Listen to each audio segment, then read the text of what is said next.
The Selfish Crocodile by Faustin Charles and Micah Terry. Deep in the forest, in the river, lived a large crocodile.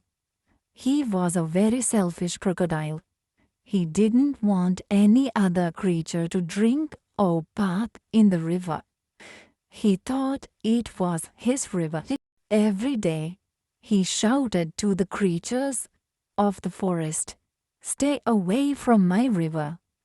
It's my river. If you come in my river, I'll eat you all." So there were no fish, no tadpoles, no frogs, no crabs, no crayfish in the river. All were afraid of the selfish crocodile. The forest creatures kept away from the river as well. Whenever they were thirsty, they went for miles to drink in other rivers and streams.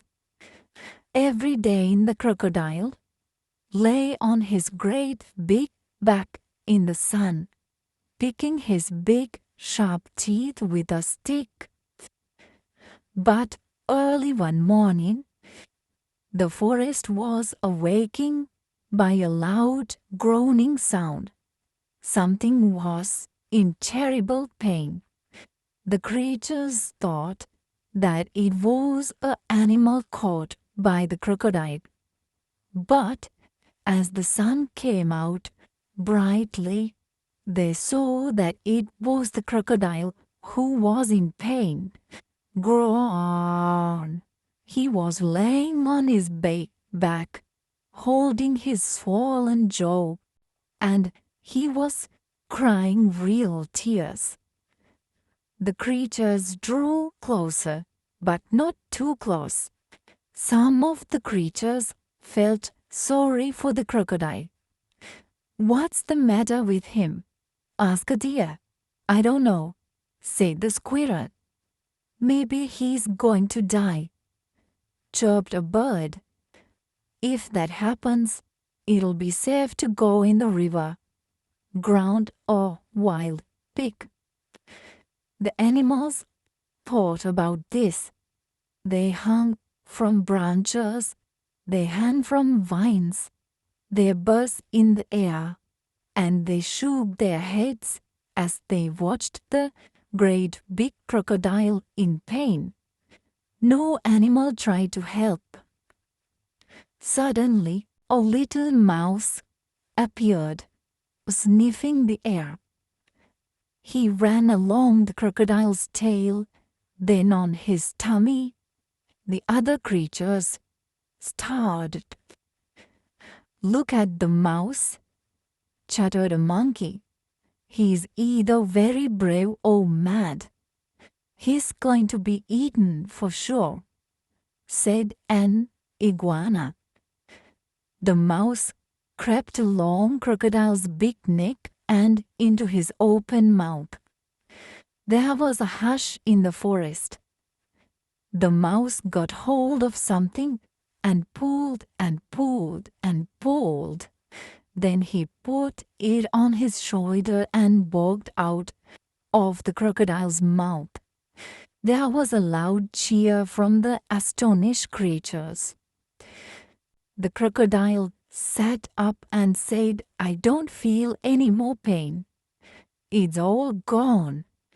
Then he saw the mouse walking down his tummy, carrying an enormous crocodile tooth on his shoulder. "Your bad tooth was giving you the toothache," answered the mouse, turning around to face the now smiling crocodile. "Do you want it back?" "Oh, no, no, no, get rid of it. And when you have done that, come back. I'll have a present for you." The mouse went and buried the bad tooth under a tree, and when he returned, the crocodile had a nice juicy nut waiting for him. As the crocodile watched the mouse eating the nut, he said to him, You're very clever, getting rid of my toothache and kind too. I'm so grateful. But what shall I do if my toothache comes back? Don't worry, I'll help you take care of your teeth, answered the mouse, nibbling. Soon the crocodile and the mouse were the best of friends. And one day the crocodile sent all the animals an invitation.